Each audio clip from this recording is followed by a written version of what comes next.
Hello everyone, welcome to our channel Rupam's bio classes. আমার নাম রূপম স্বর্ণকার। আমি চলেছি তোমাদের জন্য নতুন একটা ভিডিও নিয়ে 2024-এর জিএনএম এএনএম তোমাদের এক্সাম সম্পর্কিত। দেখো, 2024-এর এক্সাম হয়ে গেছে। এক্সাম হয়ে যাওয়ার পরে তোমাদের মডেল অ্যান্সার কি পাবলিশ হয়ে গেছিল।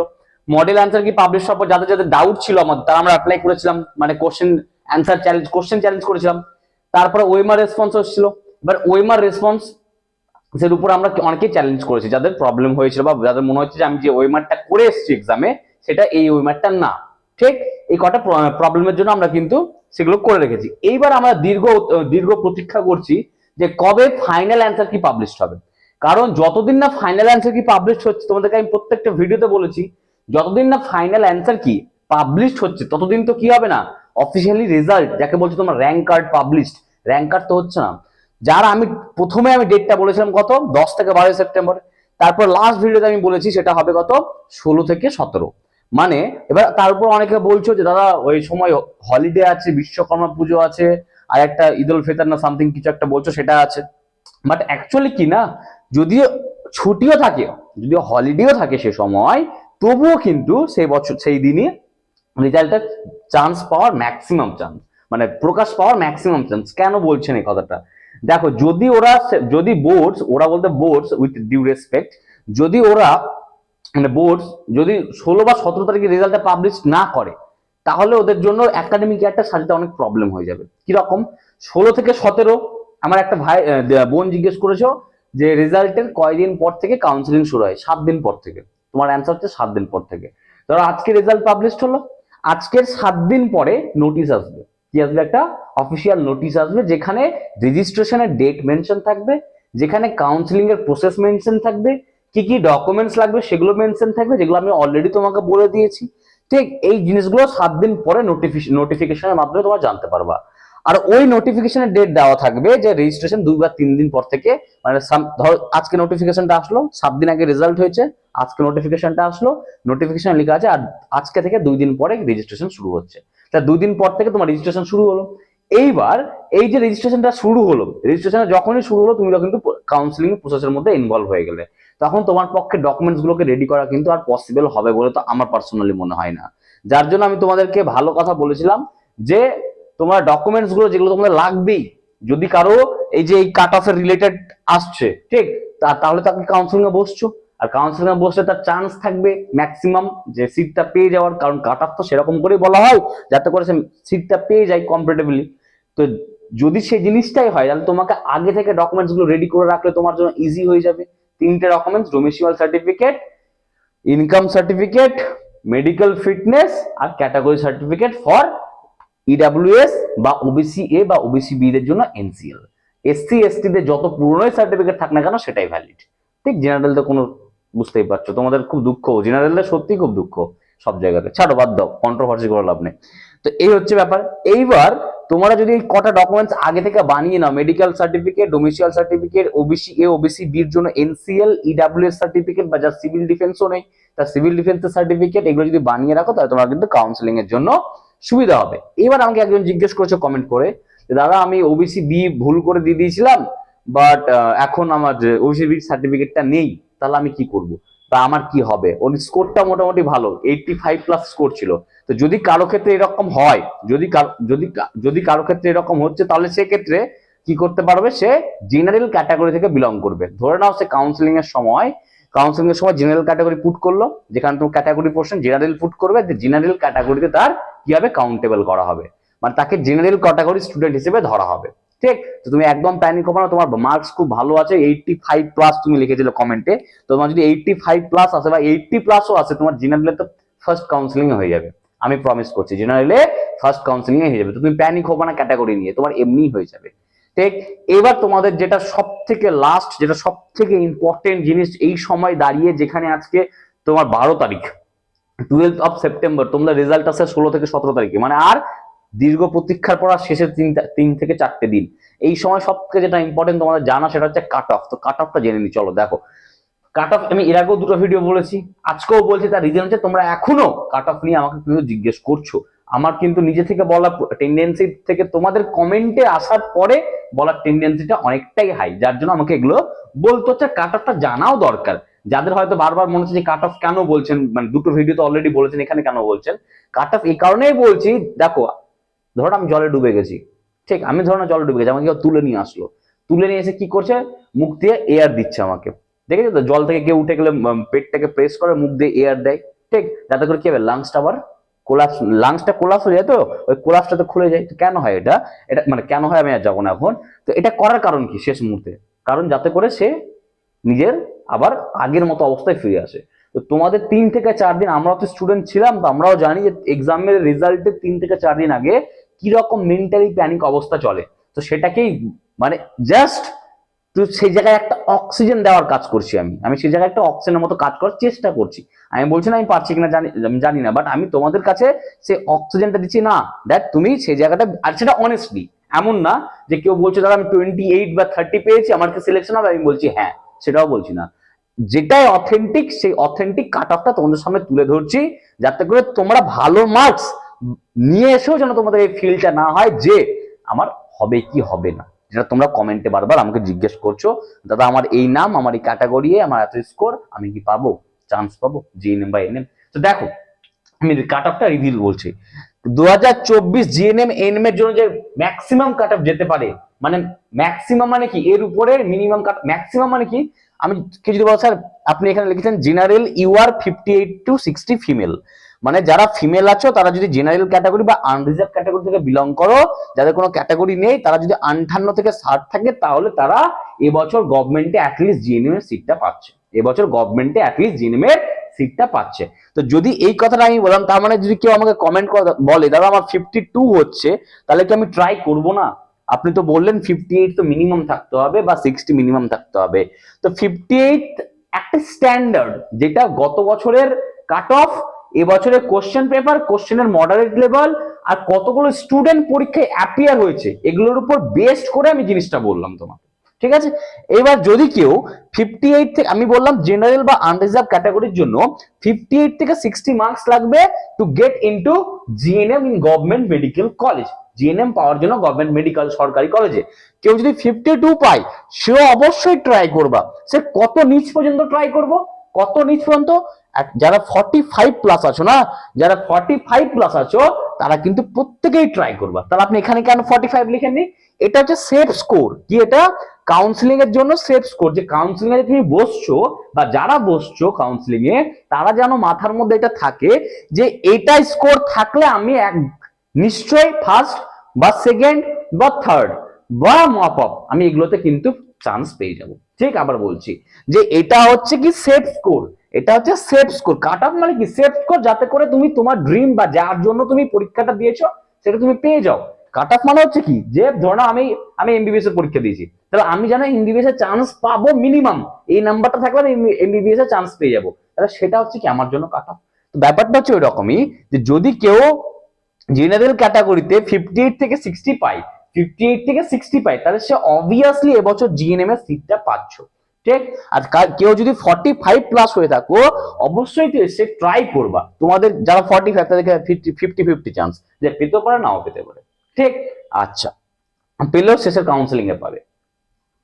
ওবিসি এ যারা আছো, তারা যদি 50 থেকে 55 এর মধ্যে থাকো, ওবিসি এ যারা আছো তাদের স্কোর যদি 50 থেকে 55 এর মধ্যে হয়ে থাকো, মানে 50 থেকে 55 এর মধ্যে হয়ে থাকো, তাহলে কিন্তু তোমাদের হাই টেন্ডেন্সি আছে এবছর গভর্নমেন্টে চান্স পেয়ে যাওয়া জিএনএম। আমি এগুলো কিন্তু জিএনএম এর বলছি, আর প্রত্যেকটাই ফিমেল বলছি, যতক্ষণ আমি বলছি মেলদের কথা, এখন যতগুলো বলছি আমি ফিমেল বলছি, ঠিক। তাহলে ফিমেলদের ওবিসি এ যারা আছো 50 থেকে 55, এবার ধরো কেউ বলে দাদা আমি 48 হচ্ছে, আমার 48 হচ্ছে, তাহলে কি আমি কি কাউন্সিলিং এ বসবো না? অবশ্যই বসবে। তোমার আবার বলছি, এগুলো আমি যে লিখেছি এটা হচ্ছে সেট স্কোর বা কাট অফ, এটা থাকলে তুমি শিওর চান্স পাবা, অ্যাকর্ডিং টু মি। আমার মনে হয় এগুলো থাকলে তুমি শিওর চান্স পেয়ে যাবা। এবার এর থেকে যদি কারো 3, 4, 5 নাম্বার কম থাকে, যত কম থাকবে তত রিস্ক বেশি, যত এর থেকে কম থাকবে তত রিস্ক বেশি। বাট ধরুন কারো 2, 3, 4 কম আছে, আসছে এরকম নাম্বার, ঠিক, তাহলে সে কি করবে, অবশ্যই কাউন্সিলিং এ অ্যাপিয়ার করবে, লাস্ট পর্যন্ত ওয়েট করবে, like third counselling, mop up, even যদি স্পট পর্যন্ত যেতে হয়, তাহলে স্পটে তো অনেক র্যাঙ্কেও চান্স পাওয়া যায়, যদি স্পটে যেতে পারো, ঠিক। তো এই জিনিসগুলো কিন্তু মাথায় রাখবা। ওবিসি বি যারা আছে তাদের 55 থেকে, সরি, ওবিসি বি যারা আছে তারা 54 থেকে 56, মানে যারা ওবিসি বি আছো না, ওবিসি বি তারে 54 থেকে 56 এই স্কোরটা কিন্তু থাকলে শিওর সেই বছর গভর্নমেন্টে জিএনএম এনএম চান্স পাচ্ছেন। আর একটা কথা আমি বলে দিই, এই ওবিসি এ বা ওবিসি বি যারা আছো তাদের যত নতুন 2024 31 মার্চে 2024 31 মার্চে 2024 আগে যদি সার্টিফিকেট থাকে তাহলে সেক্ষেত্রে তাদেরকে এনসিএল বানাতে হবে। কি বানাতে হবে?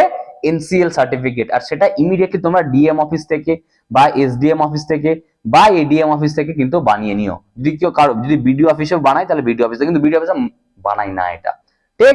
এনসিএল সার্টিফিকেট, কারণ এটা ক্যাটাগরি সার্টিফিকেট ডিএম অফিসেই তৈরি হয়, ঠিক? তাহলে তুমি এই জায়গা থেকে বানিয়ে নিও কিন্তু অবশ্যই, যারা ওবিসি এ আর ওবিসি বি আছো। এসসি দের জন্য কত লাগবে দাদা? এসসি দের জন্য 42 থেকে 45।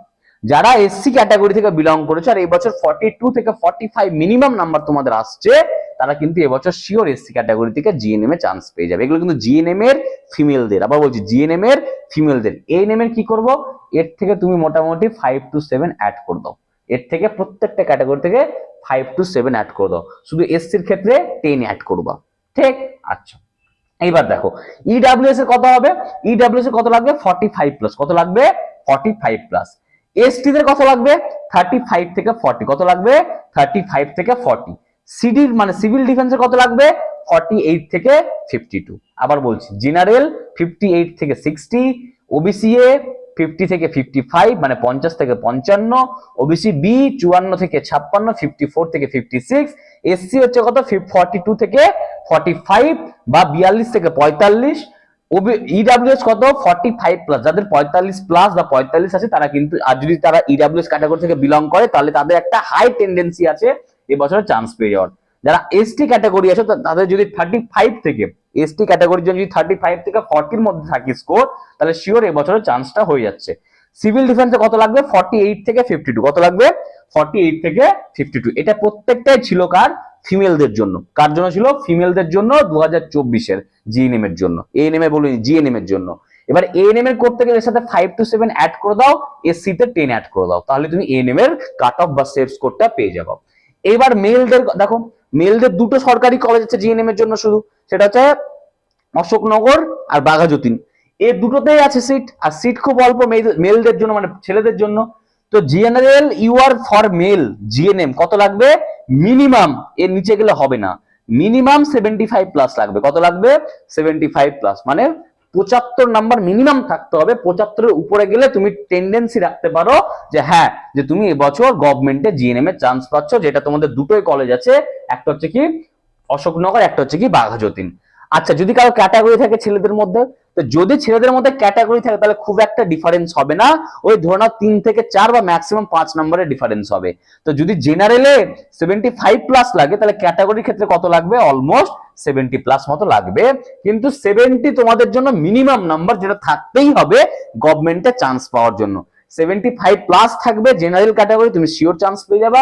যদি ক্যাটাগরি থাকে তাহলে 70 প্লাস তো থাকতে হবে, সে যে কোনো ক্যাটাগরি থাক 70 প্লাস থাকতে হবে। মানে 70 তোমাদের একটা বর্ডার লাইন, 70 নিচে নামলা রিস্ক হয়ে গেল। শুধু রিস্ক না, প্রচুরই রিস্ক। এবার দেখো রেজাল্ট কবে হবে? রেজাল্ট তোমাদের ফাইনাল অ্যান্সার কি যতটা পসিবিলিটি আর দেখতে পাচ্ছি 16 সেপ্টেম্বর তোমাদের পাবলিশড হবে, সে হলিডে থাক আর যাই থাক। আর যদি 16 সেপ্টেম্বর তোমাদের ফাইনাল অ্যান্সার কি পাবলিশড হয়ে যায়, তার 24 আওয়ার্স এর মধ্যেই কি তোমাদের রেজাল্ট মানে র্যাঙ্ক কার্ড পাবলিশড হবে। তার মানে হচ্ছে কি 17 সেপ্টেম্বর। আমি আবার বলছি, হলিডে থাক যাই থাক, রেজাল্টের সাথে কোনো সম্পর্ক নেই। রেজাল্ট 16 সেপ্টেম্বরে বেরাবে, তার 24 আওয়ার্স এর মানে 17 সেপ্টেম্বর, মানে 16 সেপ্টেম্বর তোমাদের ফাইনাল অ্যান্সার কি বেরোচ্ছে, 17 সেপ্টেম্বরে তোমাদের, কারণ যখনই ফাইনাল অ্যান্সার কি বেরোয় তার 24 ঘন্টার পরে কি করে ওরা র্যাঙ্ক পাবলিশ করে দেয় বা র্যাঙ্ক কার্ড পাবলিশ করে দেয়। তো 16 সেপ্টেম্বর তোমার যদি ফাইনাল অ্যান্সার কি আসে, 17 সেপ্টেম্বর তোমরা এক্সপেক্ট করতে পারো যে তোমাদের রেজাল্ট কিন্তু পাবলিশ হচ্ছে। এবার কাউন্সিলিং নিয়ে কি বলবেন স্যার? কাউন্সিলিং নিয়ে আমি তোমাকে বলছি, 3টে জিনিস মাথায় রাখবা। প্রথমে ডকুমেন্টস, যে ডকুমেন্টস গুলো তোমাকে আমি আগে থেকে বলেছি রেডি রাখতে, সেই ডকুমেন্টস গুলো। সেকেন্ড হচ্ছে কি তোমাদের চয়েস ফিলিং, সেকেন্ড হচ্ছে কি চয়েস ফিলিং। কারণ চয়েস ফিলিং এমন একটা জিনিস, কেউ যদি ভুল চয়েস করো, ধরো কারো 60 আছে, কারো 60 স্কোর এসছে, ও এমন করে সাজালো কলেজগুলো ও একটাও কলেজ পাবে না, একটাও সিট পাবে না জিএনএম এর। So choice filling is a very important thing to get the your dream college. তোমার যে ড্রিম কলেজ তুমি পাবে তার জন্য চয়েস ফিলিংটা খুব ইম্পর্টেন্ট। তো কাউন্সিলিং এ কোনো রকম যাতে বাধা বিপত্তি না আসে সেই জন্য তুমি মেনলি কি করবা, ওই তিনটে ডকুমেন্টস মেডিকেল ফিটনেস, ডোমিসিয়াল, আমি আবার বলছি medical fitness, domicile, income certificate, আর ওবিসি এ বা যার ক্যাটাগরি সার্টিফিকেট আছে রিসেন্ট ওবিসি এ বা ওবিসি বি এর জন্য এনসিএল আর ইডব্লিউএস এর সার্টিফিকেট বা সিভিল ডিফেন্স সার্টিফিকেট অবশ্যই তোমরা রেডি করে রাখবা। তোমাদের সেকেন্ড হচ্ছে চয়েস ফিলিং। চয়েস ফিলিং এর জন্য আমি এক্সট্রা করে একটা ভালো করে ভিডিও বানিয়েছি অলরেডি, যে কি করে কোন প্যারামিটার গুলোকে দেখে তোমাকে চয়েসটা ফিল করতে হয়। এবার আমি বানিয়ে বলে দেবো যে যাদের এই কলেজ, সরি যাদের এই স্কোর তাহলে এই কলেজটা দিবা আগে জিএনএম এর জন্য। যাদের এই স্কোর মানে রেঞ্জে দিব, যে ধর 60 থেকে 65, 55 থেকে 65 এরকম রেঞ্জ বলে দেবো, রেঞ্জ বলে দেবো। আর ওই রেঞ্জে কোন কলেজ সাজাবা জিএনএম বা এএনএম এর জন্য সেটাও বলে দেবো। এখন না রেজাল্টের পরে, এখন শুধু তোমাদেরকে ধারণা দিচ্ছি এই জিনিসগুলোর উপর ফোকাস রাখবা। একটা স্টিকি নোট নিয়ে দেওয়ালে লিখে দাও যে এই জিনিসগুলো তোমাদেরকে ফোকাস রাখতে হবে। প্রথম হচ্ছে কি ডকুমেন্টস, সেকেন্ড হচ্ছে কি তোমাদের চয়েস ফিলিং। আচ্ছা, এইবার দেখবা যে নোটিশটা তোমাদের আসবে রেজাল্টের 7 দিন পরে, ওই নোটিশটাকে একটা প্রিন্ট করে দেওয়ালে স্টিক করে দেওয়া। তার রিজন হচ্ছে ওখানে অনেকজন হবে যেমন চয়েস ফিলিং করে চয়েসটাকে সেভ করবে না, কিন্তু চয়েস সেভ না করলে কিন্তু খুব ইম্পর্টেন্ট, চয়েসকে তুমি চয়েস ফিলিং করার পরে সেটাকে তোমাকে সেভ করতে হবে। ঠিক, তো যদি এত কিছু ইনফরমেশন তোমাদের ভালো লাগে আমি একটা ভিডিওর মধ্যেই বলে দিলাম মোটামুটি। হ্যাঁ, আরেকটা কথা বলছি, একটা বোন আমাকে জিজ্ঞেস করেছে আইএনসির ব্যাপারে, আইএনসি আর ডাব্লিউবিএনসির কথা। দেখো, আইএনসি হচ্ছে ইন্ডিয়ান নার্সিং কাউন্সিলিং, ডাব্লিউবিএনসি হচ্ছে ওয়েস্ট বেঙ্গল নার্সিং কাউন্সিলিং। এই যে সিটগুলো পাবলিশড হয়েছে না বা সিটগুলো বেরিয়েছে, সেগুলো কারা বেরিয়েছে, আইএনসি বাড়িয়েছে। যতক্ষণ সেটাকে ডাব্লিউবিএনসি একসেপ্ট করছে ততক্ষণ কিন্তু আমাদের হেলথ মিনিস্ট্রির সিট বাড়বে না। আর 2025-এর কি হবে জিএনএম এনএম সেটা এখনো কোনো